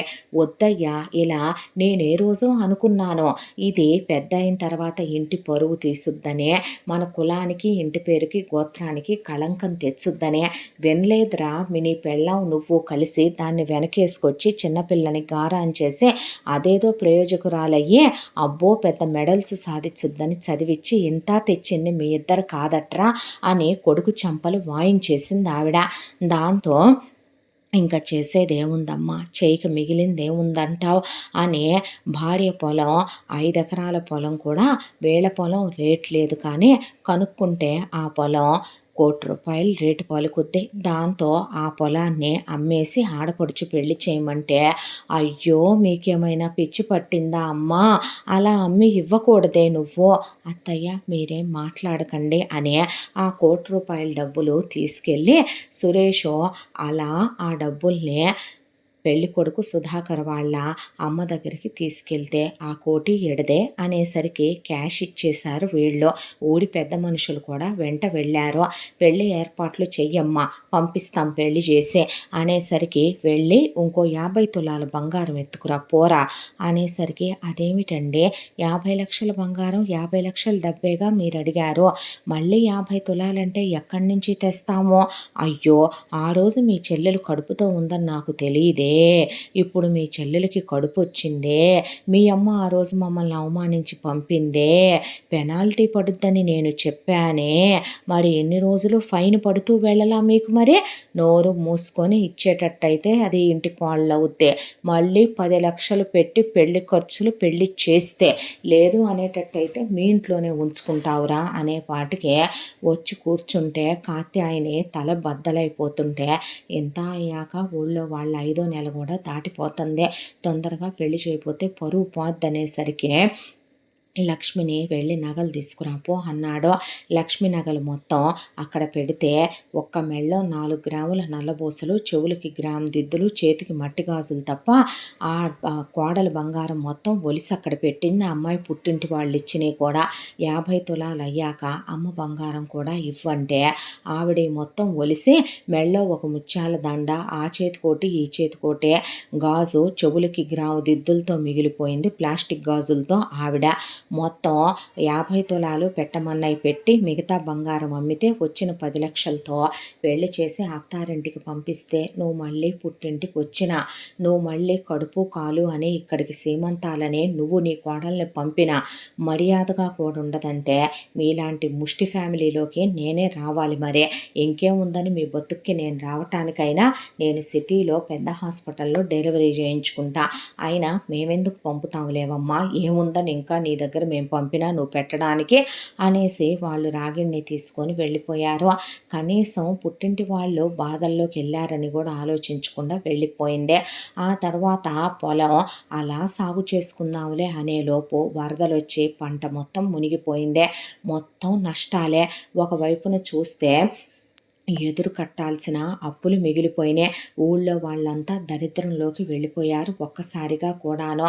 అసలు కష్టాలు నష్టాలంటే ఎంత ఘోరంగా ఉంటాయా అనేంత బాధ గుండెల మీద మోసుకుంటూ సరే 2వ సంవత్సరమైనా పంటేద్దాం కదా అని చివరికి ఆ ఉన్న బంగారపు నగలు కూడా మెళ్ళో ఉన్న కాచాయని మెళ్ళ ముత్యాలపేట, చెవులకున్న గ్రాము దిద్దులు తీసి చివరికి లక్ష్మి మెళ్ళో ఉన్న నల్లబూసలు, చెవులకున్న దిద్దులు కూడా తీసేసి అమ్మి లక్ష్మి పసుపు కొమ్ము కట్టేసుకుంది మెళ్ళో తాడుకే. అవన్నీ ఎత్తుకెళ్ళి అమ్మి పెట్టుబడి పెడితే 2వ సంవత్సరం కూడా వరదలు వచ్చినాయి. దాంతో తిండి గింజలు కూడా లేవు ఇంట్లో. ఒకవైపున పాడి మీద సంసారం ఈదుకుంటూ వచ్చేలోపు ఆవులకి గేదెలకి కరువు కాటకాల వల్ల పశుగ్రాసం లేక ఒకవైపున వేరే ఏదో ఫుడ్ పెట్టేపాటికి అది పడక్క వాటికి జబ్బులు వచ్చాయి. ఆ పాలన్నీ పిండి పారబోయటం తప్ప ఒక్క రూపాయి వాటి మీద వచ్చిందే లేదు. దాంతో ఆ ఊళ్ళో వాళ్ళు వలస వెళ్ళిపోయి కూలికి వేరే ఊరు పొలాల్లోకి వెళ్ళే అష్ట కష్టాలు పట్టం మొదలయ్యారు. దరిద్రం అంటే ఎలా ఉంటుందో చూడటం మొదలు పెట్టేశారు లక్ష్మి సురేష్ వాళ్ళైతే. ఈ ఇంతలోపు కూడా ఇంటి చుట్టూ కూరగాయ పాదులేసే వాటితోనే 4 బెండకాయలు 4 వంకాయలు అత్తగారి వరకు వేడివేడిగా ముందు పెద్ద ఆవిడని ఒక ముద్ద తీసి వాళ్ళిద్దరూ ముందు భర్తకి పక్కన పెట్టి ఆ అమ్మాయి గంజి పోసుకొని తింటుంటే కాచాయనికి కడుపు తరుక్కుపోయిందే. కొడుకు పచ్చడి మెతుకులు తింటుంటే గుండె చెరువైపోయిందే. చివరికి రేషన్ బియ్యం తింటున్నారు వాళ్ళు. ఎలా బ్రతికిన వాళ్ళు ఎలా అయిపోయామనే దుఃఖం పొంగుకొచ్చింది ఆవిడకి. దాంతో ఉన్న పొలం అమ్మి పడే నాన్న సిటీకి వెళ్ళి ఏదో ఒక వ్యాపారం పెట్టుకొని బతుకుదామయ్యా అంటే ఇప్పటికిప్పుడు అమ్మినా కొనేవాళ్ళు ఎవరున్నారమ్మా ఈ కరువు రోజుల్లో అనేసేపాటికి ఏడుపు వచ్చే. నరకం అంటే ఎలా ఉంటుందో నిజంగా దరిద్రం అంటే ఇంత ఘోరంగా ఉంటుందా కరువు కాటకాలు అన్నట్టు చూసేశారు కాచాయని వాళ్ళ కుటుంబం. ఆ తర్వాత నెక్స్ట్ సంవత్సరం ఎలాగో కోలుకుని వేరే ఊరెళ్ళి మరీ ఒక ఆయన దగ్గర అప్పు తెచ్చి మరీ డబ్బులు ఇక సురేష్ వ్యవసాయం మొదలుపెట్టాడు. వ్యవసాయం మొదలు పెడితే అలా వ్యవసాయం చేస్తూ ఈ సంవత్సరంతో దరిద్రం తీరిపోద్దులేమ్మా బాధపడకో అన్నాడు. అనేలోపు ఒకరోజు రాత్రి వీళ్ళింటికి వీళ్ళ పక్కింటి ఆయన వచ్చి దబదబా తలుపులు బాదాడు. ఏమిటన్నయ్యా ఏమైందనే పాటికి చెల్లెమ్మ అనే కాత్యాయని చేతులు పట్టుకొని కూర్చుండిపోయి ఏమైంది బాబాయ్ అని అడిగాడు సురేష్. ఏమైందేంట్రా, మీ నాన్న నేను కలిసే పుట్టి కలిసే పెరిగాం. మీ పొలం మా పొలం పక్క పక్కనే ఉంది. ఎన్నాళ్ళు మన పొలాలు లోపలకున్నాయని దరిద్రమని శనని ఊళ్ళో వాళ్ళంతా వాళ్ళ పొలాలు రేట్లు పెరుగుతున్నాయి, మనం పనికి మాలిన వెధవలమని ఎన్ని మాటలు అన్నారయ్యా. 2 ఏళ్లుగా ఎన్ని కరువు కాటకాలు దరిద్రాలు గుండెల మీద మోసాం చెల్లాయి. ఏమైంది అని అడిగేసరికి ఏమవటం ఏంటి, మన పొలం పక్క నుంచి హైవే రోడ్డు పడుతుందంట, మన పొలానికి ఎదురుగా ఫ్యాక్టరీ వస్తుందంట, మన పొలం కూడా ఆ ఫ్యాక్టరీ వాళ్ళు కావాలని అడిగారయ్యా అనేపాటికి ఎకరం 1,25,00,000 లక్షలకి వెళ్ళిందంట పొలం. వెంటనే ఈ పొలాల్ని ఆక్రమించుకోవటానికి కబ్జాదారులు కూడా వచ్చేలాగా ఉన్నారు, బేరం పెట్టి అమ్మేసుకోండి అని చెప్పి సిటీ నుంచి మరీ వచ్చి బ్రోకర్లు అడిగి వెళ్ళారా అయ్యా అని చెప్పేపాటికి కాచాయిని నిజమేనా అనే కూర్చొని కొడుకుని గట్టిగా గిల్లితే అబ్బా అన్నాడు. నిజమేననే భర్త ఫోటో దగ్గరికి వెళ్ళి పడిపోయింది ఆవిడ దుఃఖంతో, ఆనందంతో. ఆనంద బాష్పాలు ఆగకుండా వచ్చేసినాయి ఆవిడ కళ్ళల్లో నుంచే. దాంతో ఆయన అక్కడే కూర్చుండిపోయాడు. ఆయన భార్య కొడుకులొచ్చే సంతోషపడిపోయారు వాళ్ళు కూడాను. ఆ తర్వాత కంగారు పడకూడదమ్మా, మనం ఒక్కళ్ళనే బేరం మాట్లాడుకుందాం, నాది 10 ఎకరాలు నీది 10 ఎకరాలు, ఇప్పుడికిప్పుడు అమ్మేటట్టయితే ₹1,00,00,000 కొంటారంట, మీకు 10 కోట్లు మాకు 10 కోట్లు వస్తాయమ్మా, దరిద్రం తీరిపోద్దే, నా కొడుకులు అమెరికా వెళ్ళాలనుకుంటున్నారు, నేను పంపించేస్తా, నేనే సూపర్ మార్కెట్ పెట్టుకుంటాను తల్లి, మనసు ప్రశాంత పడుద్ది ఈ వయసుకైనా నాకు అని ఆయన సంతోషంతో అనుకుంటూ ఇంటికెళ్ళాడు. కాత్యాయని వాళ్ళు కూడా ఆనందపడిపోయారు. ఏ జన్మలో ఏ అదృష్టం చేసుకుందో నా కోడలో, నా కొడుకు ఎన్ని కష్టాలు అనుభవించాడో, ఈరోజు కన్నా 4 ముద్దలు తినే రాతొచ్చింది నా మనవళ్ళు మనవరాళ్ళనే ఆవిడ గుండె ఆనందంతో పొంగిపోయింది. తెల్లారేసరికి కొనేవాళ్ళు ఒకళ్ళు బేరానికి వచ్చారు. ఎకరం ₹1,00,00,000 లెక్కన తీసుకుంటాము అని చెప్తే, మరీ 1,00,00,000 అంటున్నారే అని అడిగితే, సరే మీ మాట కాదు మా మాట కాదని 1,10,00,000కి మాట్లాడుకున్నారు. ఇక వాళ్ళ 10 ఎకరాలు 11 కోట్లకి, వీళ్ళ 10 ఎకరాలు 11 కోట్లకి బేరం కుదిరింది. ₹1,00,00,000 అడ్వాన్స్గా ఇచ్చి ఒక నెల రోజుల్లో రిజిస్ట్రేషన్ పెట్టుకుంటామండి అని వాళ్ళు చెప్పి వెళ్ళారు. ఈ విషయం మెల్లగా సిటీలో ఉన్న రాగిణి అత్త మామ చెవిన పడి రాగిణికి తెలిసింది ఆ విషయం.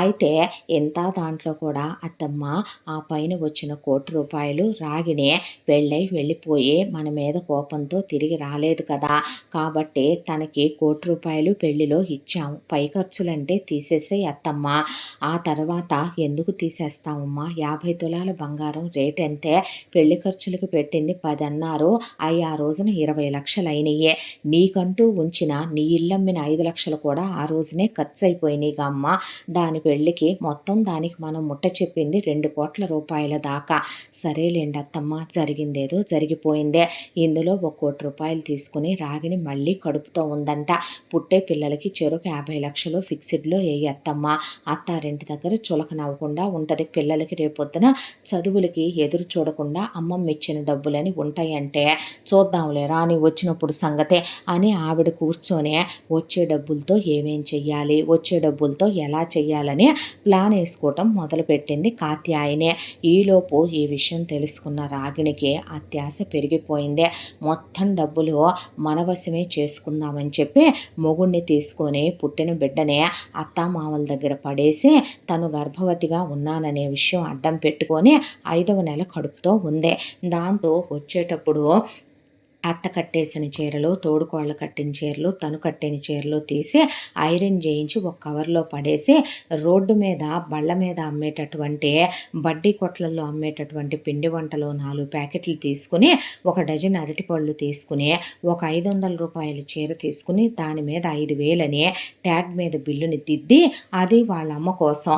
ఇక వెళ్ళి జనరిక్ మెడికల్ షాపులో ఒక ప్రోటీన్ పౌడర్ డబ్బా, రివైటల్ లాంటి బలానికి వాడేవి ఐరన్ మాత్రలు, మల్టీవిటమిన్ మాత్రలే 2 డబ్బాలు తీసుకుని మొగుడిని తీసుకుని కారు వేసుకొని వచ్చింది. ఆడపడుచు వచ్చిందనేసరికి ఆనందపడిపోతూ, అత్తయ్య రాగిణి వచ్చింది, రండి అని రాగిణి మొగుడిని సాధారణంగా ఆహ్వానించారు సురేషు లక్ష్మి.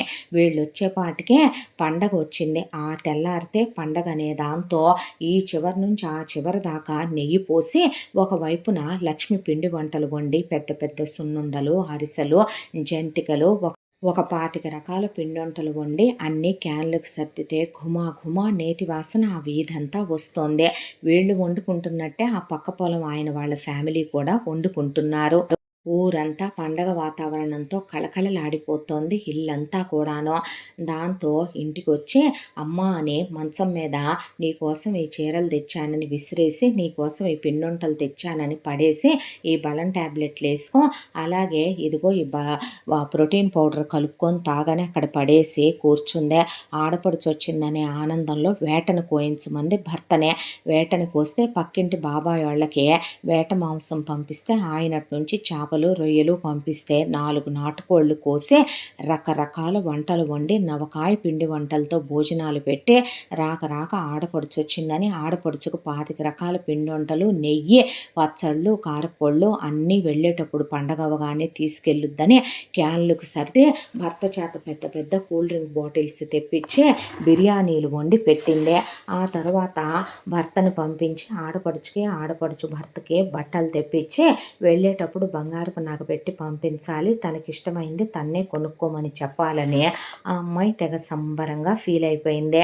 ఆ రోజు రాత్రి అందరూ తిని పడుకున్నారు. అత్తగారికి వంటగది వైపు నాకు మంచం వెయ్యమ్మా అని ఆవిడంటే కూలర్ ఉన్న గదిలో ఆడపడుచు భర్తను పడుకోమని పాపం వాళ్ళు ఆ వంటగదికి బయట వైపును పడుకున్నారు భార్యాభర్తలు. ఆనందంలో పొలం రేటు పెరిగిందని లక్ష్మికి సురేష్కి నిద్ర పట్టలేదు. కాచాయిని వచ్చే డబ్బులతో ఏం చేయాలి అని ఆలోచిస్తూ కొడుకు అమాయకుడు, కోడలు పిచ్చితల్లని ఆవిడికి నిద్ర పట్టలేదు. దురాలోచనతో వచ్చిన రాగిని భర్తని పడుకోమని చెప్పి మెల్లగా లేసొచ్చి అమ్మా అమ్మా అంటూ వాళ్ళమ్మని లేపింది. ఏమిటే అంటే, ఏంటమ్మా, పొలం రేటు పెరిగింది, నాకేమీ ఒక్క రూపాయి వద్దు, నేను అత్యాశతో నీ దగ్గరికి రాలేదు. ఆ రోజు నేను తప్పు చేశానని నువ్వు అనుకున్నావేమో, కాలేజీకి చదువుకుందామని వెళ్ళానమ్మా. కానీ అన్నయ్య ఎంత పెద్ద మహాపాపం చేశాడో తెలుసా నీకు? నాకు లక్షల రూపాయల డబ్బులు కట్టాడు అనుకుంటున్నావా అమ్మా? పొట్టిదే. తీసుకెళ్ళి నన్ను అక్కడ గవర్నమెంట్ కాలేజీలో డిగ్రీలో పడేశాడు. అక్కడ నన్ను ఒక హాస్టల్లో పడేసి ఒక పార్ట్ టైం ఉద్యోగంలో చేర్చేశాడు. నేనే తప్పుడు పనులు చెయ్యాలనుకోలేదమ్మా. సుధాకరు అనుకోకుండా పాపం నాకు పరిచయం అయ్యాడు కాలేజీలో. నేను నీరసమైపోయి కళ్ళు తిరిగి పడిపోతే ఒక రోజున తన రూమ్కి తీసుకెళ్ళాడు. సుధాకర్కే నా మీద కోరిక, ఇష్టం కలిగి అనుకోకుండా నాతో కలిసి నేను ప్రెగ్నెంట్ అయ్యాను. ఆ తర్వాత చదువు మీదకి నా ధ్యాస పోలేదు. మేము చాలాసార్లు కలిసాము. ఆడదాన్నే, కోరికలు హద్దులు దాటినప్పుడు ఎవరమైనా ఏం చేయగలం? 2 పిల్లల్ని కన్నావు నాన్నతో, నీకు ఆ మాత్రం తెలీదా చెప్పు అనేపాటికి ఆవిడ వింటూ కూర్చుంది. ఆ తర్వాత నేను ఇక్కడికి వచ్చేసానా, తను నన్ను పెళ్లి చేసుకుంటానని వచ్చాడా, నేను గర్భవతినని బిడ్డ మీద ప్రేమ కలిగిందా, నువ్వా బిడ్డను చంపేసుకోమంటే తట్టుకోలేక నీ మీద కేసు పెడదాం అనుకున్నాను. నాకేమైనా ₹1,00,00,000 కట్నం ఇచ్చాడనుకుంటున్నావా నీ కొడుకు? ఊడి పెద్ద మనుషులు కూడా అన్నయ్యలో ఏకమయ్యే మా అత్తకి ఇచ్చిందంతో తెలుసా, అంతా కలిపి 10 లక్షల రూపాయలు. మా అత్త వాళ్ళతో మా ఆయన్ని జైల్లో పెట్టిస్తానని, నా కడుపులో ఉన్న బిడ్డకి డిఎన్ఏలు చేయిస్తానని బెదిరించి వచ్చి ఆ డబ్బులు మొత్తం పెళ్ళాం పేరు మీద బ్యాంకులో వేసుకున్నాడు. వాళ్ళావిడ పొలం అమ్మిన డబ్బులేమీ నాకు ఇవ్వలేదమ్మా. వాళ్ళావిడ పంట మీద వచ్చిన డబ్బులేమీ నాకు ఇవ్వలేదు. నీ కోళ్ళేదో పిండొంట్లు వండి పంపిందని నువ్వు అనుకుంటున్నావు. ఎంత చండాలంగా వాడేసిన నూనెలతో, పత్తి నూనెలతో నాకు వండి పంపి నా ఆరోగ్యం పాడైపోయిందో తెలుసా అమ్మా? చెప్తే బాగోదు కానీ నెయ్యని చివరికి పంది సౌరుని పంపించేది నాకు. అది తినలేక నాకు వామిటింగ్స్ అయిపోయాయి తెలుసా? నాకని ఏమీ బట్టలు తీసుకురాలేదమ్మా. తెచ్చిన బట్టలు అక్కడ వేరే వాళ్ళకిచ్చి అమ్మేసి డబ్బులు తీసుకెళ్ళేవాడు అన్నయ్య. నీకో విషయం తెలుసా? వీళ్ళిద్దరికీ నువ్వు అరేంజ్డ్ మ్యారేజ్ చేశాను అనుకుంటున్నావు. కాదు, అన్నయ్య వదిన ప్రేమించుకున్నారు ఎప్పటి నుంచో. ఆ విషయం ఇద్దరు బయట పెట్టలా. పెళ్లికి ముందే ఇద్దరు చాలా దూరాలు వెళ్ళి శారీరక సంబంధాలు కూడా ఉన్నాయి ఇద్దరి మధ్య. నీకేం తెలుసమ్మా వాళ్ళిద్దరూ ఏం చెప్పుకుంటారో? నేను ఎన్నిసార్లు విన్నానో తెలుసా? అప్పట్లో నాకు చదువు రాదని నువ్వు తిట్టేదానివి కదా. చదువుకుందామని నిద్ర లేచి వీళ్ళ పడగది మీదుగా వెళుతూ అనుకోకుండా విన్న మాటలే. మీ అమ్మ మీ చెల్లెలు దరిద్రం పట్టినట్టు పట్టారు. నేనా అందం తగ్గిపోద్దని పిల్లల్ని కనట్లేదు. మీ నాన్న పుడతాడని మీ అమ్మ తలకాయ తింటుంది. నీ చెల్లెల్ని వంకబెట్టి నేను గర్భం రాకుండా ఆపుకున్నాను. ఈ దరిద్రాలు రెండింటినీ వదిలిచ్చేసే మెమ్మని ఓల్డేజ్ హోమ్లో పడే మీ మీ చెల్లిని ఎవడో ఒక గంతకు తగిన బొంతకిచ్చి చెయ్యి, దరిద్రం వదిలిపోద్ది. ఏ కూలోడుకో నాలోడుకో అందమ్మా. నా జీవితంలో సుధాకర్ వచ్చాడని, నేను బాగుపడుతున్నానని చూసి తట్టుకోలేక ఏడవని రోజు లేదో తెలుసా. రేపైనా ఆ డబ్బులు మొత్తం తీసుకొని నిన్ను గెంటేస్తారో.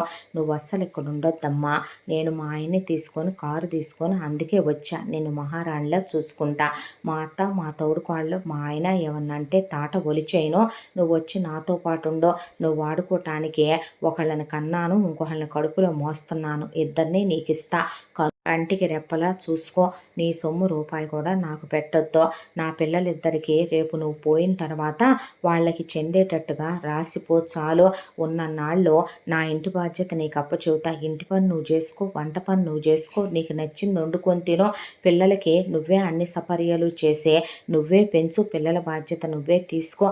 ఎవరొద్దన్నారమ్మా. వెళ్ళిపోదాం. నువ్విక్కడ ఉండొద్దమ్మా. నీ కోడలు కొడుకు మంచోళ్ళు కాదమ్మా. డబ్బులు తీసుకొని నిన్ను ఏ ఓల్డేజ్ హోమ్కో అనాథాశ్రమానికో తోలేస్తారమ్మా అనేపాటికి లేచి లైట్లు వేసింది కాత్యాయనే. దాంతో ఎదురుగా నుంచోని సురేషు లక్ష్మి అయిపోయిందా, ఇంకా ఏమన్నా మిగిలినయా మా మీద చెప్పాల్సినే అనేపాటికి నోరు మోస్తావా నువ్వింకా అనేసరికి కాత్యాయని పెద్దగా పిలిస్తే పక్కింటి వాళ్ళు పరిగెత్తుకుంటా వచ్చి ₹1,00,00,000 డబ్బులు ఇంట్లో ఉన్నాయి కదా, ఏమైనా జరిగిందేమోనని. అంతా బాగానే ఉందా అమ్మా, అందరూ బాగానే ఉన్నారా అనేసరికి ఊళ్ళో వాళ్ళందరినీ పిలువు అన్నయ్య అనేసరికి పిలిచే ఊళ్ళో వాళ్ళందరి ముందు అల్లుణ్ణి చెప్పుతో కొట్టింది కాత్యాయనే. ఏరా నువ్వు అసలు మనిషివేనా, మానవ మృగానివా? 2 సంవత్సరాలు తినటానికి తిండి గింజలు కూడా లేక నా కొడుకు కోడలు నరకం చూసిన రోజున కూడా నాకు మందులు తెచ్చి నా కడుపు నింపి వాళ్ళు పస్తులు పడుకున్న రోజులున్నాయి. అలాంటి వాళ్ళు నా ప్రాణమే. వాళ్ళ మీద నాకు చాడీలు చెప్తే నేను నమ్ముతానా? నా కోడలు పగవాడికి కూడా మిగిలిపోయిన చద్దన్నమే పెట్టదు. నీకు మిగిలిపోయిన నూనెల్లో నుంచి వంటలు పంపిందా? నా కొడుకు నీకు డబ్బులు కట్టలేదా? నీ అత్తామామ కట్నం తీసుకోలేదా? కట్నం తీసుకోకపోతే నువ్వు సర్వనాశనం అయిపోతావే. తీసుకుంటే మీ అత్త నాశనం అయిపోద్దే, సరేనా అనేసరికి ఊళ్ళో వాళ్ళంతా ఏంటి అసలు, నువ్వేంటి, నీ పద్ధతి ఏంటి, పెళ్లి చేసుకొని వెళ్ళాక మీరేంటి అనేసరికి నా 2 ఎకరాల పొలం మీద డబ్బులైనా నువ్వు 2 కోట్లు ఇవ్వాలి కదవే నాకు అందే రాగిని. 2 కోట్లు ఇవ్వాలా? ఎందుకు ఇస్తానే? మీ వదిన 5 ఎకరాల స్త్రీధనం తినే హక్కు నీకుందా, నీ మొగుడుకుందా? వదిన ఒంటి మీద బంగారం, నా ఒంటి మీద బంగారం ఒలిసుకెళ్ళే హక్కు నీకు నీ మొగుడికి ఉండే తీసుకున్నారా? అవన్నీ పుట్టింటి వైపు మొహం తిప్పి చూసావా? కనీసం ఒక్కరోజు ఫోన్ చేశావా? అమ్మా చూడండి, వస్తూ నాకు ఇది తెచ్చిన పిండొంట్లు ఇవే, రోడ్డు పక్కన కొనుక్కొచ్చింది, ఆ మాత్రం తెలియట్లేదా వదిన అన్నారు ఊళ్ళో వాళ్ళు. ఇదిగో మా దీని అత్త, దీని తోటికోడలు ఇది కలిసి కట్టి తీసేసిన చీరలు ఇస్త్రీ చేయించి తెచ్చిందని ఆవిడ గట్టిగా లాగేపాటికి కొత్త చీరలు ఇలా చిరిగిపోతాయా అమ్మా? చూసారా విడ్డూరం, నా కొడుకు నాకు తెచ్చే ఖరీదైన మందులకి ఇది జనరిక్లో మందులు కొనుక్కొచ్చింది. నేను 10వ తరగతి దాకా చదువుకున్నా, నాకు ఆ మాత్రం తెలియదా అమ్మా? చూసారా ఇది పట్టు చీర అంటగా అమ్మా, 500 ఖరీదు కూడా చేయదే చీర, ఆ మాత్రం తెలియదేంటే మాకు అన్నారు ఊళ్ళో వాళ్ళు. ఇంకొక 5 నిమిషాలు ఇక్కడ నుంచున్నా పుట్టింటితో సంబంధ బాంధవ్యాలు లేవని నువ్వు వెళ్ళిపోయావో. నేను పోయిన రోజున కూడా నువ్వు రానక్కర్లేదు. నా కొడుకు దేవుడు, అమాయకుడు, మంచోడు. నా కోడలు నిజంగా మహాలక్ష్మే. ఏమంటా నా ఇంట్లో అడుగు పెట్టిందో కానీ నా కన్న కూతురైందే. దేవతలా నన్ను చూసుకుంది. నా కొంట్లో బాగోపోతే నా మలమూత్రాలు ఎత్తిపోసిందే. అలాంటి బిడ్డని కాదని కాలదన్నుకొని నీలాంటి కాలకూట విషాన్ని చిమ్మే కర్కసురాలైన కూతురు దగ్గరికి వస్తే నా బ్రతుకేమవుద్దో నాకు బాగా తెలుసు. నా కొడుకు కోడలు కాదే నన్ను ఓల్డేజ్ హోమ్లో అనాథాశ్రమాల్లో వేసేదే. నువ్వు నీ మొగుడు ప్లాన్ చేసుకొని వచ్చారని, మీ అత్త మామలు ప్లాన్ చేసి పంపారని నాకు తెలుసు. ఇంకొక 10 నిమిషాలు ఇక్కడ మీరు నుంచున్నా మళ్ళీ ఈ ఊరి పొలిమేరల్లో అడుగు పెట్టినా మిమ్మల్ని వీధి కుక్కల్ని కొట్టినట్టు కొట్టి పంపించాల్సి వస్తుంది అనేసరికి భయపడి అక్కడి నుంచి శాపనార్థాలు పెట్టుకుంటూ వెళ్ళిపోయింది రాగినే. ఆ తరువాత పొలం అమ్మేశారు, డబ్బులు వచ్చాయి. డబ్బులు వచ్చిన తర్వాత కాత్యాయని కూర్చొని ముందు ఒక 5 కోట్ల రూపాయలు ఎటుపోయి ఎటొస్తుందో పరిస్థితి అని ఫిక్స్డ్ డిపాజిట్లు వేసేసింది, ప్రతి నెల వడ్డీ వచ్చేలాగా. ఆ తర్వాత ఆవిడ ఏ కరువు కాటకాలు వచ్చినా పాడి ఉంటే దాని మీద మనిషి బ్రతికేయొచ్చని ₹1,00,00,000 పెట్టి డైరీ ఫామ్ పెట్టిచ్చింది. ముందు అడ్వాన్స్‌గా ఇచ్చిన ₹1,00,00,000లో ఒక 50,00,000 పెట్టి ఇల్లు కట్టించి, ఒక ₹50,00,000 బంగారం ఆవిడకి, కోడలికి చేయించింది. ఆ తర్వాత మిగతా డబ్బులతో సిటీలో ఒక స్థలం కొని ₹1,00,00,000 పెట్టి 10 పోర్షన్ల ఇల్లు కట్టించి, ప్రతి నెల అద్దెలొచ్చేలాగా, ఒకవేళ ఇల్లు పాడైపోయినా స్థలం రేటు పెరుగుద్ది అనే ఉద్దేశంతో అక్కడ ఒక ఏర్పాటు చేసింది ప్రాపర్టీ కొని. మిగతాది ఒక ₹1,00,00,000 పెట్టి ఒక 10 లక్షలతో 10 చోట్ల ల్యాండ్లు కొనేసింది. మిగతా డబ్బులు బ్యాంకులో వేసి, మీకు పుట్టబోయే 2 పిల్లలకి చెరొక ₹50,00,000 ఉంచుకోండమ్మా, మిగతా డబ్బులు నేనున్నా పోయినా మీ రిటైర్మెంట్‌కని ఏస్తన్నా, వీటి మీద వడ్డీ కూడా తీయొద్దు, ఫిక్స్డ్‌లో ఉంచండని వేసి, ఇంటి ముందు కారు కొని కొడుక్కి ఒక బండి కొనిచ్చి సంతోషంగా ఉండండన్నాక, లక్ష్మికి ఆ తర్వాత ఇన్నేళ్ల తర్వాత పిల్లల్ని కనాలనే దాంతో వాడే గర్భనిరోధకాలు ఆపేయటం వల్ల గర్భవతి అయ్యి కమల పిల్లలు 2 మగపిల్లలు పుట్టారు. దరిద్రం వదిలిపోయిందమ్మా. నీ ఆడపడుచు లాంటి ఆడపిల్ల ఎక్కడ పుట్టుద్దోనని భయపడిపోయాననేసరికి ఆవిడ ప్రశాంతంగా కొడుకు కోడల్ని చూసుకుంటూ, ఆ అబ్బాయి డైరీ ఫామ్ చూసుకుంటూ, తిండి గింజల కోసమని ఒకళ్ళ దగ్గర చేయి చాచకుండా ఉండటానికి కూరగాయలు కాయగూరలు పండించుకోవటానికి 1 ఎకరం పొలం కొంది కాత్యాయని. ఆ అబ్బాయి ఆ పొలం చేయించుకుంటూ, ఆ డైరీ ఫామ్ చూసుకుంటూ, లక్ష్మి అత్తగారిని పిల్లల్ని చూసుకుంటూ, ఆవిడ ఒకవైపున పై ఎత్తున అన్నీ తిరిగి చూసుకుంటూ, ఇలా వీళ్ళ లైఫ్లో హ్యాపీగా సెటిల్ అయిపోయినాయి. ఇక రాగిణి విషయానికొస్తే, రాగిణికి నానాటికి అహంకారం పెరిగిపోయింది. ఇంట్లోనే దొంగతనాలు చేయటం మొదలుపెట్టింది. ₹1,00,000 చీర, 1,50,000 చీర, 25,000 చెప్పులు కొనటం, స్నేహితులంటం, మహిళా మండలంటం, పేకాటలాడటం, మందు తాగటం, సిగరెట్లు తాగటం. 2 ఆడపిల్లలే పుట్టారు. భయభక్తులు లేకుండా వీధుల్లో పడి తిరగటం, అత్త మీద నోరు పారేసుకొని నానా మాటలు అంటాం. అసలు సుధాకర్‌కి వ్యాపారం చేయటం చేత కాదు. సుధాకర్ అన్నే వ్యాపారం మొత్తం చేసేదైతే, అతనితో గొడవలు పెట్టుకొని గల్లాపెట్టులో నుంచి డబ్బులు తీసేసుకొని ఎదురు సమాధానాలు చెప్పి అత్తను కొట్టడానికి, తోడుకోడల్ని కొట్టడానికి మీదకి వెళ్ళిపోయేసరికి ఒక రోజున విరక్తి కలిగిపోయి, సుధాకర్ వాళ్ళ అన్నయ్య, ఎవరి ఫ్లోర్ వాళ్ళకిచ్చే నాన్న, నీ వ్యాపారం నువ్వు చూసుకోరా, నీ పెళ్ళాం మాటలంటే పడాల్సిన అవసరం మాకు లేదు, ఇక నుంచి మా ఫ్లోర్లో మేము ఉంటాంలే అమ్మా అనేశారు రాగిణి వాళ్ళ అత్తతో. దాంతో విపరీతమైనటువంటి కోపం వచ్చిన సుధాకరు బెల్ట్ తీసుకొని చితకబాదేశాడు రాగిణినే. ఆ తర్వాత రాగిణిలో మార్పు వచ్చిందా రాలేదో, ఇంకా రెచ్చిపోవటం మొదలుపెట్టేసరికి రాగిణి అత్త ఇక బంగారపు నగలు పోయినాయని గగ్గోలు పెడుతుంటే, పనివాళ్ళు మీ కోడలే దొంగతనం చేసి పలానా శెట్టిగారి కొట్లో అమ్మేసిందమ్మా, పనివాళ్ళమని తేరగా మా మీద దొంగతనాలేశారు అని పనివాళ్ళు పని మానేసి చెప్పి వెళ్ళేసరికి అప్పుడు భద్రకాళి అయిపోయింది సుధాకర్ వాళ్ళమ్మ. కట్నం తీసుకొచ్చావు కదా అని చెప్పి నువ్వు వాడిందాట పాడింది పాటని ఇన్నాళ్ళు ఊరుకుంటే, నీకింత నోరు లేసి నువ్వు సంసార స్త్రీ ఇల్లాలికి ఉండాల్సిన లక్షణాలు నీలో లేవే. నా పెద్ద కోడలు కట్నం తెచ్చింది, ఉద్యోగం చేస్తుంది, పిల్లల్ని కందే, నా కింద అణిగి మణిగి ఉంటదే, నాకు మర్యాద ఇస్తదే, సంస్కారం ఉందే, భర్తతో పొందిగ్గా కాపురం చేసుకుంటుందే. అవునులే, పుట్టింటి వాళ్ళనే కాలదన్నుకొని నానా మాటలు అనిచ్చింది దానివి కదా నువ్వు. మీ అమ్మ నిన్నే కాదనుకుని మీ అన్నయ్యకి ఎందుకు పెద్దపీట వేసిందా అనుకున్నాను. ఇప్పుడు అర్థమైందే, పాపం చేసుకుంటే నువ్వు పుట్టావు, పుణ్యం చేసుకుంటే మీ అన్నయ్య పుట్టాడని ఎందుకందో అని బాగా పడేసి రోకలి బండ, రొట్టెల కర్ర ఏవి దొరికితే అవి తీసుకొని చెత్త కొట్టేసే తోడుకోళ్ళ కాళ్ళ మీద పడేసి క్షమాపణలు చెప్పించి, బావ క్షమాపణలు, మొగుడి క్షమాపణలు చెప్పించి, ఇక నుంచి ఈ 3 ఫ్లోర్లకి నువ్వే పని మనిషివే, ఇక నుంచి నీ తోడుకోళ్ళ పిల్లల్ని, నీ పిల్లల్ని నువ్వే పెంచి పెద్ద చెయ్యాలి, ఈ ఇంట్లో అందరికీ నువ్వే వంట చెయ్యాలి, ఇంటి పని పాచి పని బాధ్యతలు మొత్తం నీవే, ఇంట్లో నుంచి ఇది బయటికి వెళ్ళటానికి వీలు లేదురా, దీని బ్యాంక్ అకౌంట్లు మొత్తం కూడా రద్దు చేయించేసే చిన్నోడా, ఇక నుంచి ఇది బతికున్నంత కాలం ఇంట్లో వాషింగ్ మిషన్ కూడా కొనటానికి వీలు లేదు.